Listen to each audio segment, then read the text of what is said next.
Fíjate que estaba tan pendiente de ver tu nota que no te encontré. Yo dije, si no, me va a reclamar en la clase. No, licenciada, todo bien, gracias. Bueno, vamos a iniciar. Vamos a ver quién está.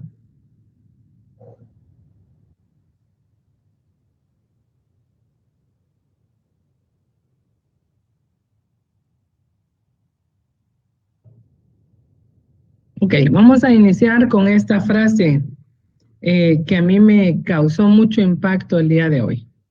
Cuando yo la leí para colocarla, dije, ¡ouch! ¡Qué fuerte! ¡Qué fuerte esta situación! Porque cuando ingresa una bala de fusil al cuerpo, deja una cicatriz y a veces deja daños irreparables en el cuerpo del ser humano, ¿verdad? O del ser vivo. Puede ser un árbol o un animal, donde la consecuencia puede ser abrupta. Y en este caso, qué fuerte lo que nos dice Abraham Lincoln. A ver, ¿quién quiere compartir, por favor? La lectura y luego una pequeña opinión acerca de la frase.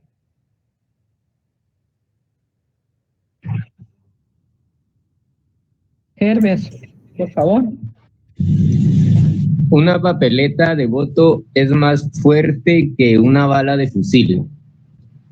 En mi forma de pensar es porque es cierto, una bala de fusil hiere o puede matar a alguien, pero una papeleta de voto puede tener consecuencias masivas porque no solo sería afectar o dañar a una persona, sino a varias personas a la vez, según mi punto de vista, licenciado.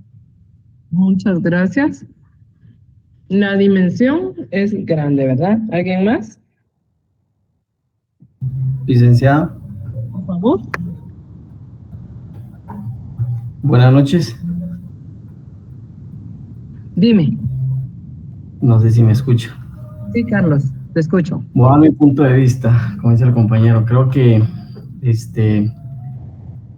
el voto es una fuerza, es una esperanza para poder cambiar un país. Con el voto podemos transformar la esperanza que tanto deseamos como país, ya que, como dice, la bala de un fusil destruye totalmente, mientras que en el voto podemos guardar esa esperanza de transformar el país, desde mi punto de vista, licenciado.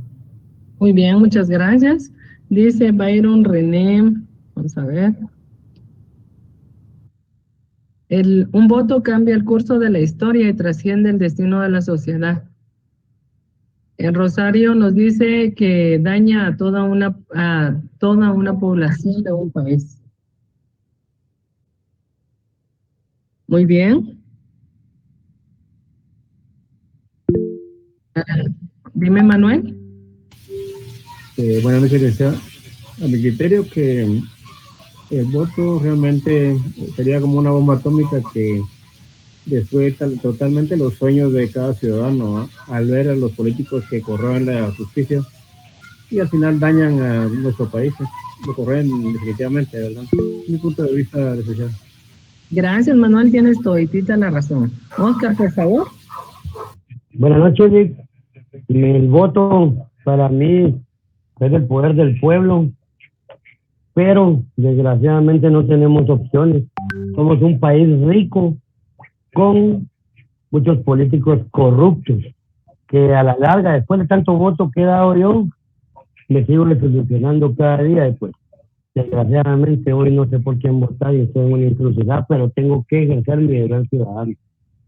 Ok, muchísimas gracias, Oscar. Muy amable, tiene toda la razón, Oscar, ¿verdad?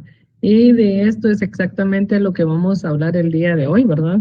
De lo que nosotros tenemos en nuestras manos y qué es lo que nosotros conocemos acerca de. Abraham Lincoln tiene esta frase que de verdad nos da una reflexión tremenda cuando vamos a colocar eso de qué daños colaterales, ¿verdad? Y no solo a una persona, sino que es a muchas personas con un solo movimiento que nosotros hagamos el daño que podemos causar. Vamos a hablar el día de hoy de lo que es el despotismo. El despotismo es un gobierno de una autoridad singular, una persona o un grupo de personas que no están estrechamente relacionadas, que podrían gobernar con poder absoluto. El despotismo es una forma de gobierno en la que una sola entidad llamada déspota gobierna con poder absoluto y puede ser un individuo como una autocracia o puede ser un grupo como una oligarquía. La palabra despotismo significa que abusa de su superioridad, de su fuerza o de su poder en su relación con los demás. En este caso yo les coloqué estas ilustraciones de las Fuerzas Armadas, ¿verdad? Que para nosotros son las personas encargadas de la seguridad de nosotros y de nuestro alrededor, de los habitantes de las comunidades. Sin embargo, ellos en ocasiones cometen errores de abusos de autoridad y lamentablemente llegan hasta chantajear a las personas cuando hemos cometido un ilícito y nosotros no queremos ser responsables de él mismo, ¿verdad? Nosotros mismos buscamos la forma de cómo arreglar nuestro problema, dígase entre comillas, ¿verdad? Y hacemos o le damos el poder a esta persona para que nos trate de la forma que lo hace. En este caso del despotismo no solamente se puede ver en partes institucionales, sino también se puede dar de un empleador a un empleado, en la familia y en la institución del matrimonio, ¿verdad? Lamentablemente no nos damos cuenta del abuso que están haciendo contra nosotros hasta que ya es muy tarde y es muy difícil de salir de esa parte porque nos acostumbramos en algunas ocasiones a vivir de esta forma. ¿Quién me quiere ayudar a ejemplificar el despotismo?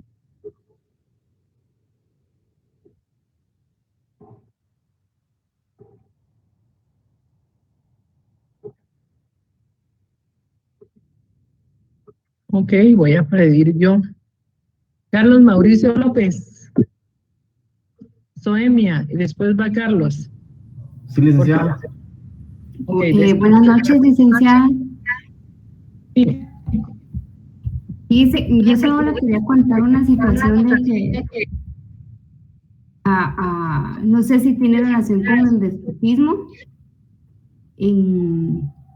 Mi familiar trabaja en nuestro diario y nuestro diario publicó la semana pasada, creo yo, sobre las encuestas de quién va encabezando, se me fue la palabra, para ser presidente.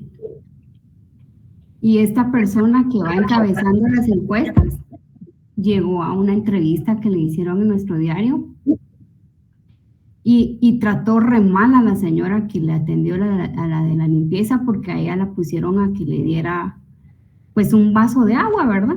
Y él le gritó y le dijo que no tomaba agua en vaso, sino que él necesitaba una botella de agua pura sellada. Y la trató de una forma abusiva. Y creo que eso es lo que esperamos de este candidato, ¿verdad? Y creo que también tiene relación con el despotismo, de uso de la fuerza. No solo él ni siquiera es a un presidente y así tratar a las personas en realidad. Muchas gracias, Sonia. Tienes toditita la razón. Alguien decía por ahí, no hay que darle poder a quien no sabe manejarlo, porque si no vamos a terminar en un país donde vamos a estar sumergidos y con el pie en el cuello, lastimosamente, ¿verdad? Entonces, veamos muy bien a quién le damos poder sobre nosotros en estas elecciones. A ver, Carlos Mauricio. Sí, licenciada, la orden. Creo de que estamos en una era muy trascendental para para nosotros y como para el país. Y como usted decía, hay que razonar bien, estudiar bien a quién le vamos a dar el poder para que no se convierta en despotismo. Tal vez voy a dar mi punto de vista a lo que he escuchado, a lo que he leído, y pues en teoría creo que el que nos representa actualmente como presidente, pues creo que va encaminado o ya estamos en ese despotismo, porque si se dan cuenta también es una persona muy prepotente, hacen leyes a su favor, lo cual omiten al pueblo.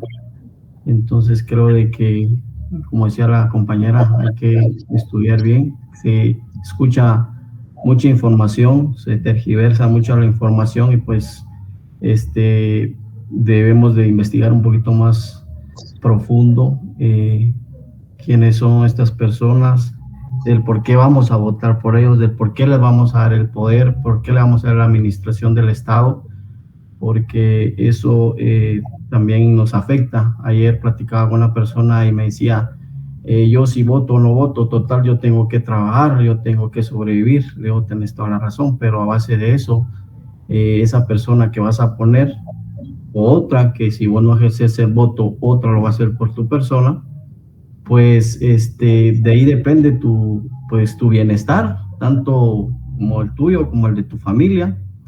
Recordad que de ellos depende tu salario mínimo. Si ellos gobiernan un determinado grupo y te omiten o te dan apenas 50 quetzales, 100 quetzales de tu salario mínimo, que es lo que te mereces en teoría, entonces recordad que ahí ya no puedes levantar voz porque no ejerciste un voto. Entonces creo que como ciudadanos es nuestro deber poder ejercer el voto, poder elegir bien, poder investigar bien, porque como vuelvo y repito, en la actualidad tenemos muchas redes sociales que nos ayudan al mismo tiempo, ¿no? Porque nos dan mala información, dan la información a su conveniencia. Entonces, como estudiantes universitarios, creo que es muy importante que podamos leer, investigar, y pues así que tener mucho cuidado, mucha cautela a la hora de emitir el voto, y pues no podamos darle a las personas esa autoridad, ese despotismo, y pues creo que ese es mi punto de vista, licenciada. Muchísimas gracias, Carlos. Sí, lo que tú dices tienes mucha razón, ¿verdad? Lastimosamente los jóvenes ahora en su mayoría utilizan las redes sociales y son presa fácil de cualquier ignorancia que ahí es catalogada, ¿verdad? Lamentablemente tenemos como estudiantes de derecho la obligación de analizar nuestro voto. Tenemos la obligación de no ser como todos, ¿verdad? Ay, yo voy a votar aquí porque sí. Ay, no, porque esto, no. Usted va a fundamentar, como lo hace en ley, va a fundamentar exactamente el por qué va a elegir. Y obviamente vamos a cargar con la consecuencia de nuestra elección, ¿verdad? Pero ya elegimos. Entonces vamos a ver en un momento lo que es la democracia. Luego vamos a ver lo que es la cleptocracia. La cleptocracia es un término de reciente acuñación y que suele usar despectivamente para decir que un gobierno es corrupto y ladrón. Es el establecimiento y desarrollo del poder basado en el robo de capital, institucionalizando la corrupción y sus derivados como el nepotismo, el clientelismo político, el peculado, que estas acciones delictivas quedan impunes debido a que todos los sectores del poder están corruptos. Esta es una cleptocracia, los mecanismos del gobierno de un Estado que se dedican casi enteramente a agravar los recursos y a la población del país por medio de impuestos no retribuibles a ellos o desvíos de fondos, por ejemplo, cuando hacemos las famosas carreteras o lo que fue el libramiento de Chimaltenango, ¿verdad? Imagínense tanto dinero que se invirtió en esa gran obra como nos quieren hacer pensar, ¿verdad? O sea, yo escuché una entrevista y decía, ahí decía mega obra, mega es grande, y obra, obviamente, lo que se estaba haciendo. Entonces, de verdad, yo digo, ¿cómo es posible que se presten a decir, y más las personas a escuchar todas las atrocidades que dicen? ¿Verdad? Estamos viendo que no sirve la obra, que la hicieron mal, y eso la hicieron así porque 2 que te pongo, 3 que te quito, decía mi abuelita, y 2 que me quedo, ¿verdad? Al final de cuentas, es poco lo que se invierte en lo que se debería de invertir todo. O cuando vamos a hacer algunas carreteras, tienen que colocarle no sé cuántos centímetros. No sé si ustedes escucharon en alguna de las ocasiones al diputado Aldo, que decía en la medida que debería de tener la cinta asfáltica, y en realidad la que le ponían. Entonces, de verdad, hasta ahí quedamos. O sea, la carretera está hecha, pero está tan mal hecha que no le llegamos a lo que debería de tener, al menos en el grosor de la cinta asfáltica. ¿Alguien que me quiera dar algún ejemplo de lo que es la cleptocracia y se la estamos viendo aquí en Guatemala?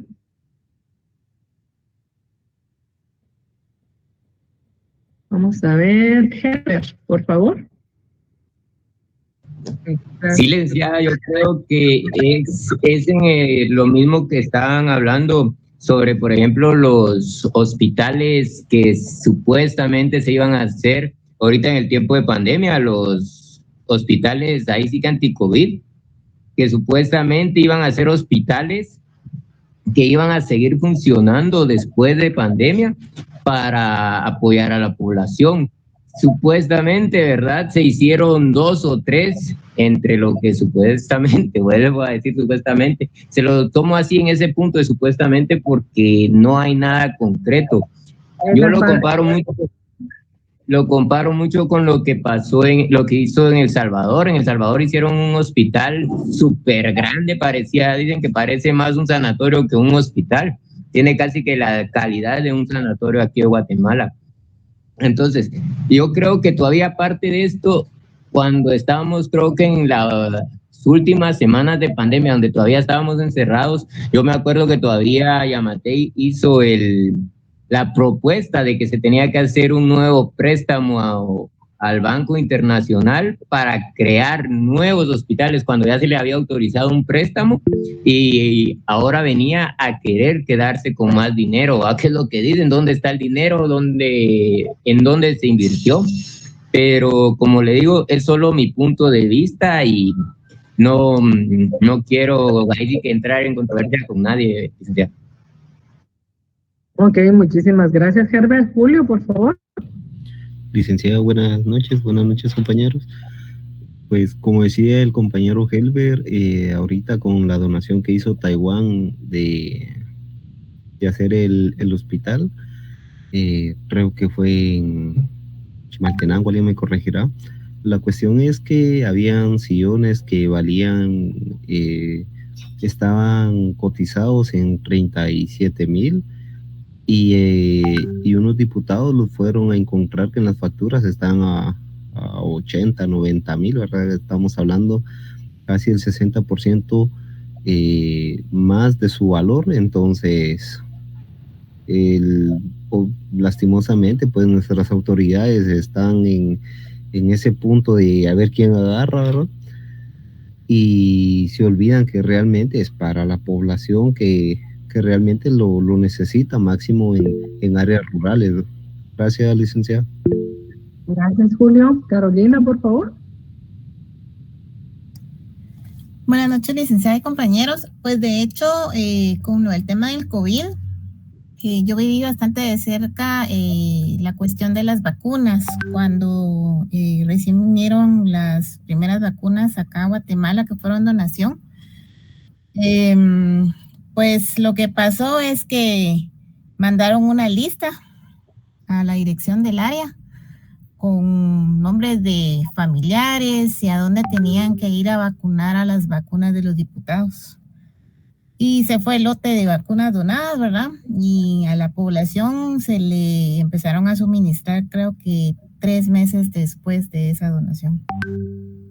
Gracias, Carolina. Gema, había visto tu mano levantada. Licenciada, buenas noches. Perdón, me arrepentí. Pero fíjese que estaba comentando usted de las calles. Aquí donde yo vivo en Misco. Y por las lluvias hubieron unos derrumbes, porque como que estamos abajo de la montaña. La cosa es que se pusieron a hacer las carreteras de aquí.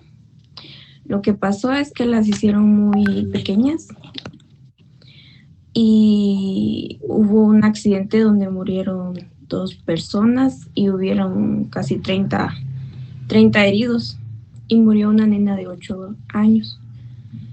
Y porque no hicieron bien la carretera y los carros no tuvieron para dónde desviarse, por así decir, se ocurrió esta tragedia, ¿verdad?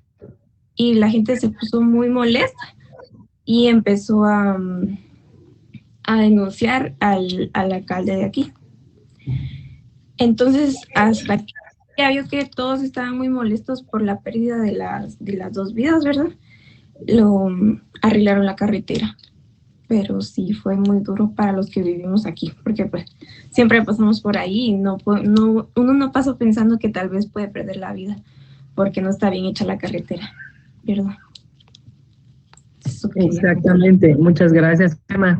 Lamentablemente no hay quienes se hagan responsables después de eso y la pérdida de vidas humanas, ustedes, a nosotros los guatemaltecos nos duele, pero no hacemos nada para eso.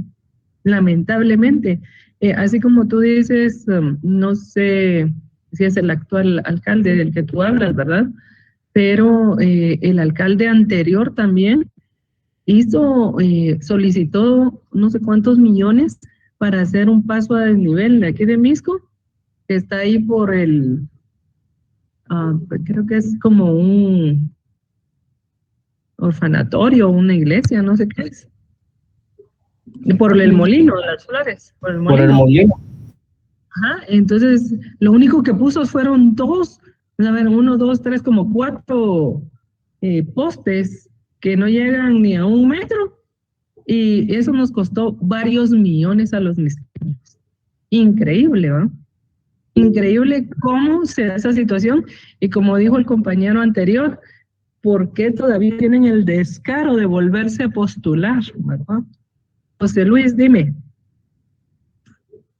Buenas noches, compañero. Fíjese, mencionaba que por qué no hacemos nada. Y por ejemplo, algo que pasó en mi pueblo, yo soy de Chichicastenango y el alcalde de ahí, pues, no sé qué les ofreció a los cocodes, pero sí querían que se vuelve a quedarse otra vez. Y pues mi papá está involucrado en eso. Y yo le dije a mi papá de que cómo es posible de que ellos le dicen a la gente que viven ahí a que voten otra vez. Y me dice, no podemos hacer eso. ¿Por qué? Porque el punto es de que creo que como que los amenazaron. Y yo fui a viajar. Y incluso los comités de allí me preguntaron que si yo iba a como colaborar en cuanto a voto, en cuanto también de participar económicamente para hacer unas obras. Y yo les dije, ¿para qué? Y no el presupuesto que se les dan a los alcaldes y todo eso.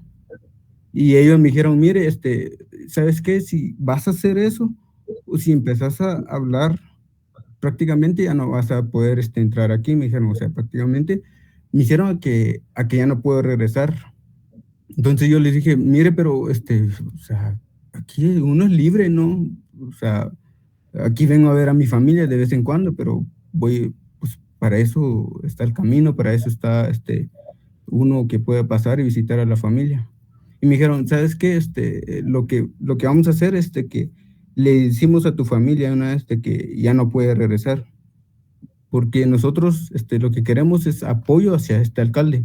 Y yo les digo, mire, pero ¿por qué quieren darle otra vez el apoyo si no ha hecho nada? O sea, no ha construido ni escuela, ni cómo se llama, ni mucho menos carretera. Y que sí, llegó a la conclusión de que sí a ellos se les dieron el dinero, para que también ellos estén involucrados y en casa pasa algo. Entonces yo le digo a mi papá, o sea, ¿por qué te metes a eso? ¿Por qué no denuncias? Entonces me dice a mí, mira, me dice, ¿qué preferís? ¿A que recibís un poquito o a que te desaparecen a uno o a tu familia? Me dice, y así como que, tan así se llega a hacer. Pues vos sabés cómo es el rollo, me dice. Pues yo no sé, le digo, pero, o sea, como me lo estás plantando, creo que ya es de pensarlo. Y eso es lo que quiero compartirle a ustedes, o sea, aquí a los compañeros y a usted, de que muchas veces, o sea, por ejemplo, en los pueblos pasan de que se llega a reelegirse otra vez los alcaldes, es porque también ellos hacen esas cosas para intimidar, yo creo que para intimidar al pueblo y para también pues estarse más en el poder y saquear más al pueblo.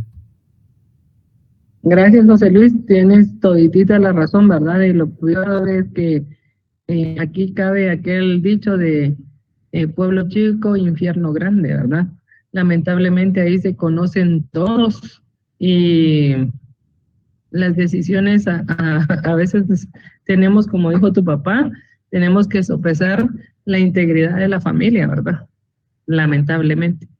Quería leer lo que dice Carolina, que dice el hospital de COVID o en El Salvador, que no lo, de COVID en El Salvador no lo terminaron, dice. Imagínate, lo iban a terminar. Vergüenza nos debería dar a nosotros todos los hospitales que hicieron aquí de mentiras. Rosario Espada, gracias por participar. Y dice Rosario, claro que se vive en Guatemala, pues en el actual gobierno tiene capturadas todas las instituciones de gobierno del Estado para tener impunidad ante el gran índice de corrupción. Byron René nos dice que los 3 años consecutivos se hicieron préstamos de miles de millones de quetzales y no hay obra ni hay informe donde se invirtió y nuestros nietos van a tener que pagar. Eso no cabe duda. Qué difícil situación, dice Emma. Nuevamente nos habla Rosario y dice que la población sigue votando por ellos y es realmente una vergüenza y qué pena. Ya nos explicó José Luis parte de la historia que se vive en los pueblos, ¿verdad? El área rural es un poquito delicada ustedes. Deberían de denunciarlo porque nadie tiene derecho a intimidarte. Es complicado, porque si solo él va a denunciar, solo él es el único que no está de acuerdo, les apuesto que se queda sin casa, sin familia, sin nada. Al final de una decisión difícil, porque el plan de trabajo y las propuestas no pueden convencer, pero que lo cumplen, que lo garantiza. Dice Leonzo, excelente aporte, compañero. Tristemente, esa es la realidad de muchos municipios de Guatemala. Estamos de acuerdo. Walter dice que en la zona, aquí en su zona, solo por donde él vive, el alcalde auxiliar bien alumbrado, las banquetas bien arregladas y los túmulos, mientras que en la zona de muchos espacios sin postes de luz. Claro que sí. Y Rafael dice que la prisión máxima de seguridad de El Salvador. Ok, esto es importante tomarlo en cuenta, ¿verdad? Que no podemos hacer aseveraciones hacia lo loco, porque recuérdense que como estudiantes de derecho sabemos perfectamente que no podemos acusar a nadie, no podamos externar nuestros puntos de vista de una forma tan congruente si no tenemos las pruebas de lo que se está diciendo, ¿verdad? Y luego ya vimos la cooptación de toda la institucionalidad del sistema de justicia, entonces son otros 5 centavos. Dime, Narciso. Licenciado, buenas noches. Solo para seguir la línea del compañero hablando de los alcaldes de cada municipio, ¿verdad? Yo tuve una experiencia, por ejemplo, con el alcalde de Zacapa actualmente.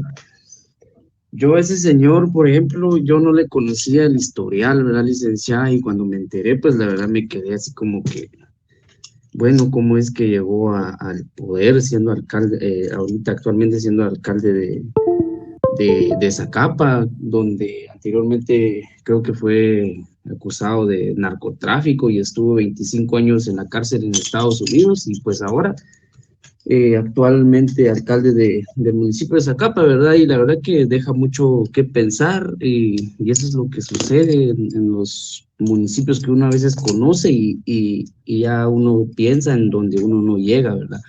O lo que uno no se da cuenta, licenciada, solo únicamente eso. Gracias, Narciso. Jimmy, por favor. Buenas noches, licenciada.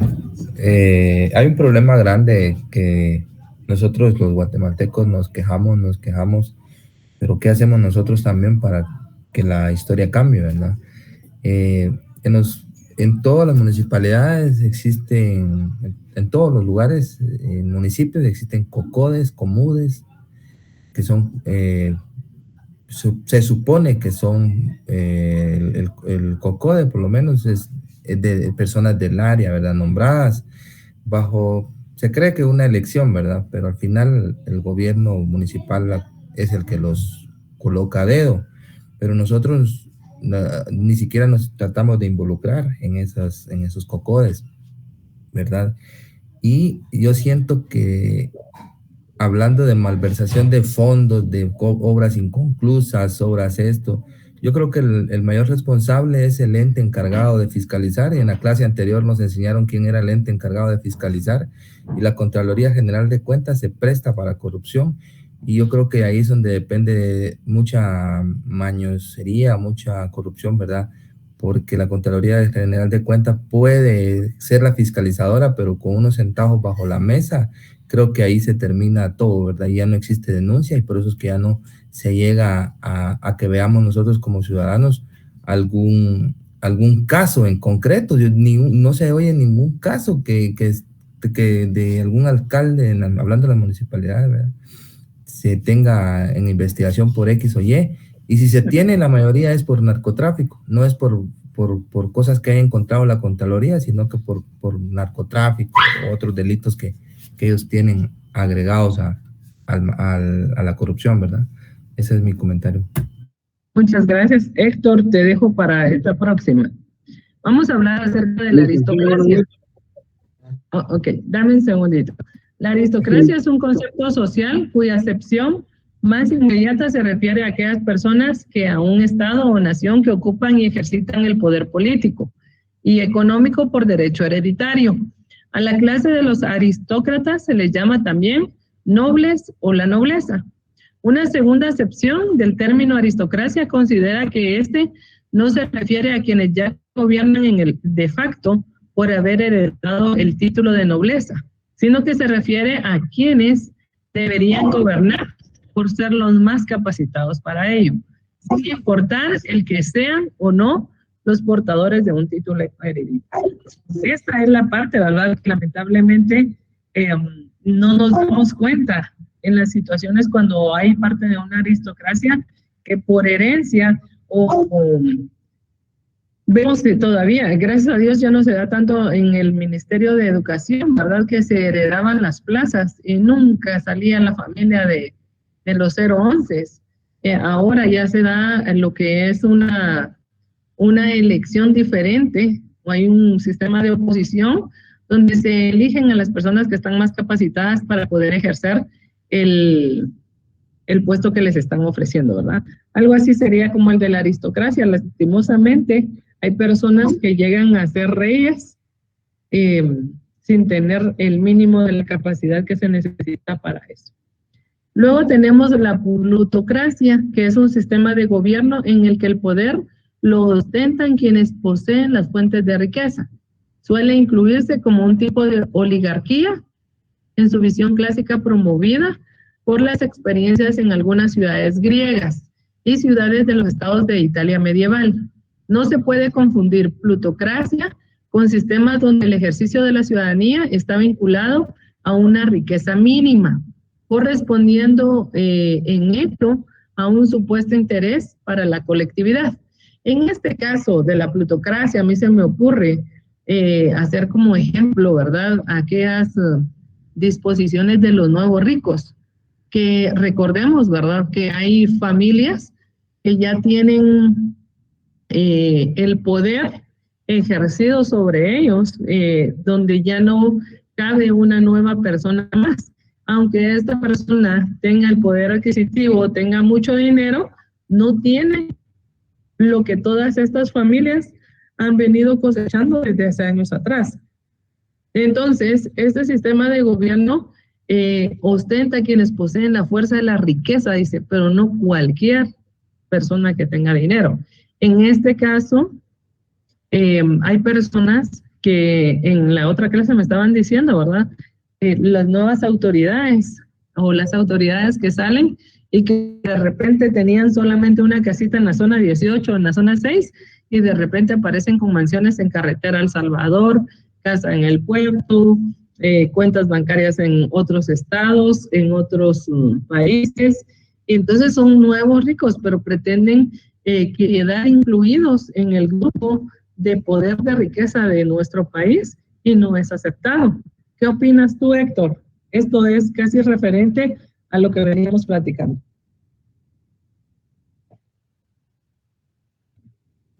Correcto, licenciada. Yo creo que tenemos que hacer conciencia a todos para que esto cambie, ¿verdad, licenciada? Porque lastimosamente en Guatemala, para la mayoría no es como que le dijera yo una cultura a votar. Por lo menos, para no alargar el tema, en mi casa yo soy el único que voto, porque lastimosamente mis hermanos ya me dicen para qué va a votar si esto nunca va a cambiar. Como una vez un compañero se estaba quejando del sistema, pero incluso en Guatemala hasta algunas religiones prohíben votar. Entonces, y él pertenecía a esa religión, entonces le digo, ¿para qué te quejas si el primer paso lo tiene que dar uno? Exactamente. Exactamente, Héctor. Y este comentario que está diciendo Héctor, nos lleva a lo que es la democracia. La democracia, que es una forma de organización de grupos de personas, cuya característica predominante es el que la titularidad del poder reside en la totalidad de sus miembros, haciendo que la toma de decisiones responda a la voluntad colectiva de los miembros del grupo. Es una forma de organización del Estado en la cual las decisiones colectivas son adoptadas por el pueblo mediante mecanismos de participación directa o indirecta, que le confiere la legitimidad a los representantes. Es una forma de convivencia social en la que los miembros son libres e iguales y las relaciones sociales se establecen de acuerdo a los mecanismos contractuales. ¿Qué es lo que ustedes consideran aquí? Que quién tiene el poder y por medio de qué lo ejerce. ¿Quién tiene el poder? ¿El pueblo, licenciado? El pueblo, muy bien. ¿Y por medio de qué? Por medio del voto. Por medio del voto. Entonces, si nosotros sabemos perfectamente que nosotros tenemos el poder, ¿por qué no hemos cambiado? ¿Por qué no hacemos un poquito de conciencia a todas las personas que, como decían, ¿verdad? Yo no voy a votar, yo voy a votar en blanco, porque igual no hay nadie por quien votar, no hay nadie bueno, no hay nadie que me convenza, no hay un buen plan. Entonces, está dejando que otros elijan por él lo que él no quiere. Tenemos dos grupos, el grupo A y el grupo B. Entonces, todos los del grupo B se pusieron de acuerdo a que no van a votar. Se pusieron de acuerdo a que ya no van a elegir a nadie porque ya están cansados de elegir a lo mismo, porque ya están cansados de X o Y situación. Entonces, le están dando el poder a los de A que sin la lucha vayan a ganar. ¿Se dan cuenta? Eso es lo que pasa cuando ejercemos el voto blanco, el voto nulo, o simplemente nos abstenemos de ir a votar a las formas. Nosotros somos los que tenemos nosotros tenemos en nuestra mano la forma de hacer cambiar lo que necesitamos y no lo hacemos de la forma que corresponde. Dime, José Luis. Lick, yo pienso también que la política no se habla en casa. Bueno, al menos en mi casa no se menciona mucho eso. De hecho, yo soy el único que les digo a mi hermano y a mi hermana que también ya tiene 18 años. Pero en la familia pues nadie habla de política, ni mucho menos de eso de cómo está nuestro país. O sea, ellos dicen, mi familia, por ejemplo, ellos se dedican más al comercio y me dicen, nah, ellos son así, dedícate mejor al comercio. O sea, no mencionan ni mucho menos explican sobre eso. Obviamente también porque también no saben y es así, ¿va? Y yo creo que mayor parte de la gente o de las familias hacen eso. O sea, no nos dicen desde muy pequeños sobre la política, o que nos enseñen o que nos expliquen que eso es base de nuestro país, pues, y que como jóvenes, como nosotros de jóvenes, tenemos que saber y poder pues estar atento a eso, pero no pasa. Exactamente, José Luis. Algo a nosotros, y lastimosamente hasta los universitarios nos pasa, ¿verdad? ¿A dónde vas, Vicente? ¿A dónde va toda la gente? No tienen ni la menor idea, como decían anteriormente, ¿verdad? Hay bus gratis, vamos a ir a echar la vuelta, a ver qué pasa, votaré por X, por el menos peor, en lugar de sentarse y hacer un voto consciente. Porque a veces vienen personas y nos dicen, mira, no votes por ese partido, esos son unos ladrones corruptos y Ay, sí es cierto, pero nunca te sentaste a analizar el voto o el plan de gobierno. Entonces, uno, para poder decir con fundamento, no voy a votar por X o Y partido, tiene que estar completamente seguro, porque uno es estudiante de Derecho, uno sabe analizar exactamente lo que le conviene, ¿verdad? Nosotros no podemos decir, voy a votar por el menos peor. Algo tenemos que tener para que nos convenza y podamos ejercer lo que la democracia nos está ofreciendo. Neida Paola dice que los únicos que ganaron en todo ese tiempo de pandemia fueron los de más arriba. Los que trabajamos en el sector de salud fuimos bastante perjudicados. Tristemente, el pueblo de Guatemala siempre sale perdiendo.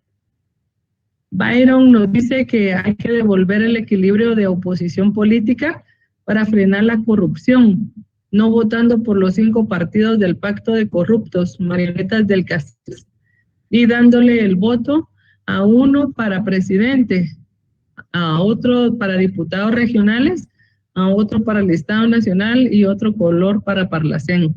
De esta forma no concentran el poder en un solo grupo político. Pero cuando hacen alianzas ya se vuelven a hacer lo mismo. Entonces no tienes que hacerlo así, sino que tienes que analizar bien tu voto. Rosario Espada dice que totalmente cierto, es importante que votemos por alguno de los tantos partidos que tenemos. Eso es lo malo. Debemos de inculcarles a nuestros hijos el ejercicio, ¿verdad? Considero que eso se da en las familias que no tienen muchos conocimientos. La verdad que aunque tengan conocimientos no les interesa. Les voy a decir algo. En mi casa mi papá era 100% político, él era sindicalista. Y todos en la casa le decíamos, ya papá, ya no hables más. Hasta ahora que mi papá ya no está con nosotros, nosotros hablamos de política, ¿verdad? Tristemente. Porque nosotros teníamos mucho miedo de que a él le pasara algo, porque él sí estuvo en un sindicato muy fuerte y las consecuencias fueron bastante desagradables. Entonces, considero que lo que José Luis dice es cierto, porque mi papá estuvo en esa situación. Mi papá era de las personas que creían en los derechos de las personas y luchaba por él y no se callaba. Y lamentablemente pasó hospitalizado casi 1 año porque le dieron con un verduguillo y entonces tuvo muchos problemas. Entonces, la verdad que sí hay consecuencias lamentables, a veces por decir las cosas que uno quiere, ¿verdad? O en las que uno cree, lastimosamente. Ya gracias a Dios ahora ya hablo más de política porque mi papá ya no está. Pero sí es algo que él nos dejó a nosotros, que debíamos de pensar muy bien en eso, ¿verdad? Yo recuerdo que tenía 19 años y él me fue a meter a las urnas a ser parte de, y no tenía ni la menor idea de qué era lo que tenía que ir a hacer. pero gracias a él aprendí muchísimo que me sirvió para esta carrera. Ahora vamos a hablar acerca del sistema de Westminster. Esta es una forma de gobierno democrática modelada a partir de la forma de gobierno del Reino Unido. Toma su nombre del Palacio de Westminster, sede del gobierno británico. Es usado por varias naciones integrantes de la Mancomunidad Británica de las Naciones y también de otros países que no forman parte de ella, como Irlanda. Se trata de una serie de procedimientos para hacer funcionar una legislatura, aunque este sistema es parlamentario. Una de las características más notorias del sistema es el bipartidismo, que es fuerte de asignar al líder de la oposición en el papel fuerte como presidente del gabinete en la sombra, cuyos miembros se especializan en la oposición a cada uno de los ministerios del Ejecutivo. Esta parte es bastante controversial y bastante efectiva en este caso, ¿verdad? Porque siempre va a haber una persona que tenga oposición para tener el equilibrio del poder. En este caso, aquí en Guatemala, lastimosamente, nosotros decimos, bueno, voy a votar por el partido X, que es el que menos van a votar por él y que tiene muy buenos planes, y lo hacen así, y al final de cuentas, ya cuando están en el poder, buscan alianzas.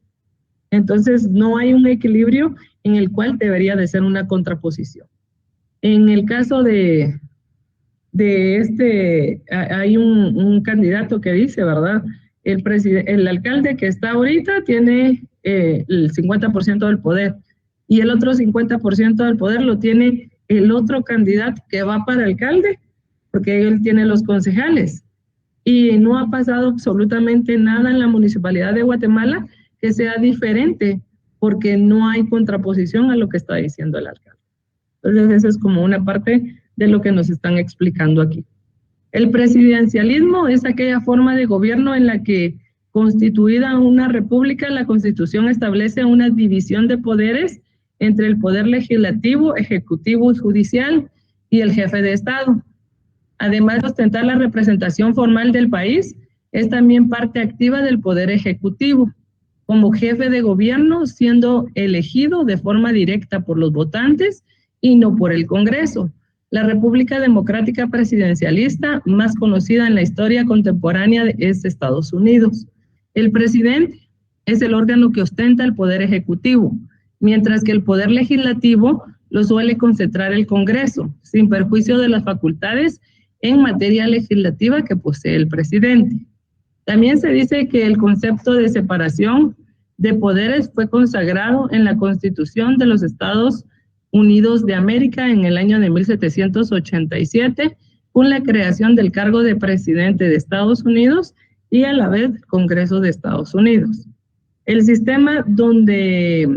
es un sistema donde el presidente era el jefe de Estado, pero responsable de sus actos ante el Congreso. Tenemos el semipresidencialismo. Es aquella en la cual el presidente de la República, elegido por un sufragio, tiene ciertas competencias de gobierno. El primer ministro es elegido por el Parlamento a petición del presidente, y este responde a su vez de la responsabilidad ante el Parlamento a petición del presidente, y el presidente responde su responsabilidad ante el Parlamento, por lo que un presidente y un primer ministro son partícipes activos de la administración del día a día del Estado.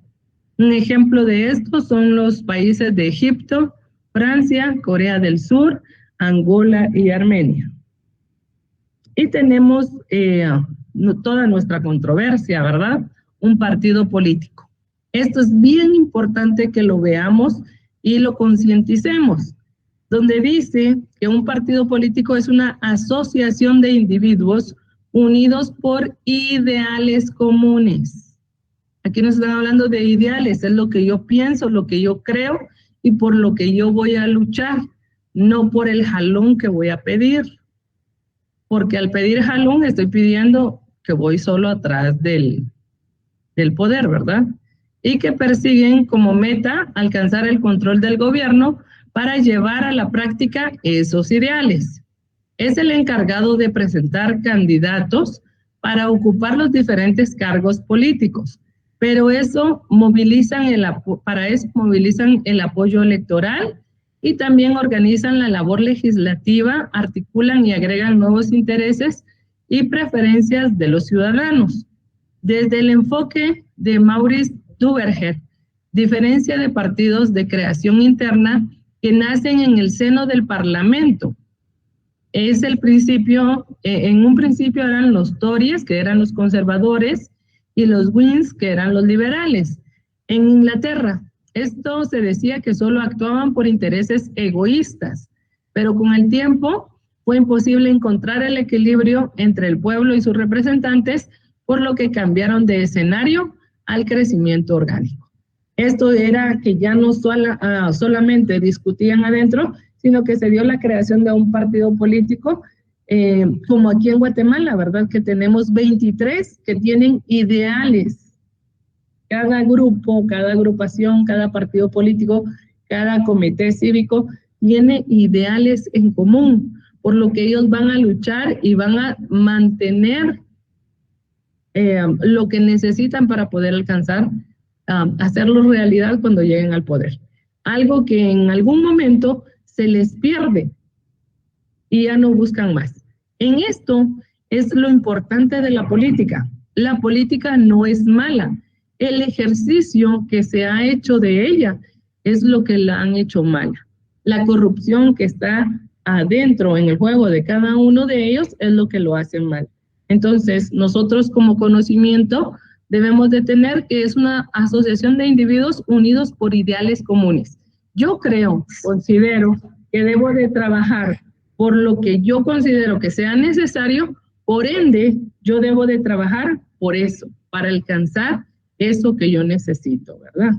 Y es lo que aquí en Guatemala se nos ha olvidado.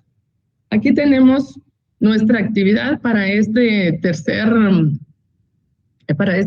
parcial, que es elaborar un cuadro comparativo de los partidos políticos de los conservadores y de los liberales para el 15 de mayo. ¿Cómo lo voy a hacer? Veo partidos políticos de izquierda y veo partidos políticos de derecha. Voy a hacer un cuadro comparativo. Si yo quiero, le pongo el nombre del partido. Si quiero, no se lo pongo. Simplemente voy a colocar en una parte los que van a tener intereses comunes de una forma y los otros intereses comunes de la otra forma. ¿Verdad? ¿Alguna pregunta?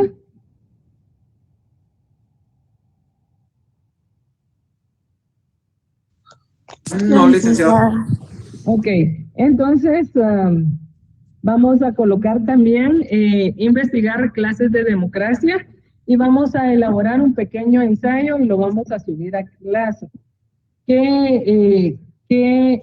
Cuando estamos hablando de democracia, vamos a hablar de la clase de democracia directa, de la clase de democracia...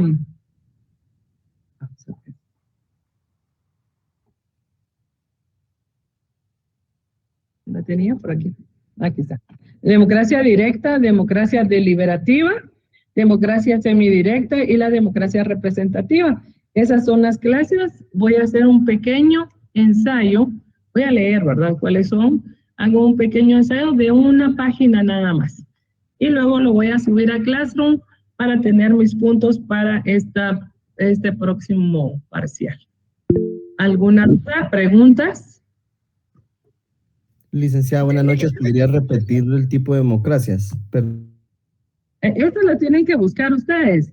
Les van a poner democracias. Son semidirecta, directa, representativa. Y también está la democracia deliberativa. Muchas gracias, licenciada. Para servirte, Kevin. Entonces... vamos a dejarlo hasta ahí. Ya dicen que anda un calendario donde supuestamente tengo yo examen el 21 y los exámenes de ustedes empiezan el 15. Entonces vamos a tener nuestra última clase el día miércoles para que podamos tener suficiente material para estudiar y podernos despedir, ¿verdad? Que tengan muy buenas noches. Únicamente me quedo con los jovencitos que tienen alguna duda sobre su examen. Dios les bendiga y nos vemos el próximo miércoles. Feliz noche.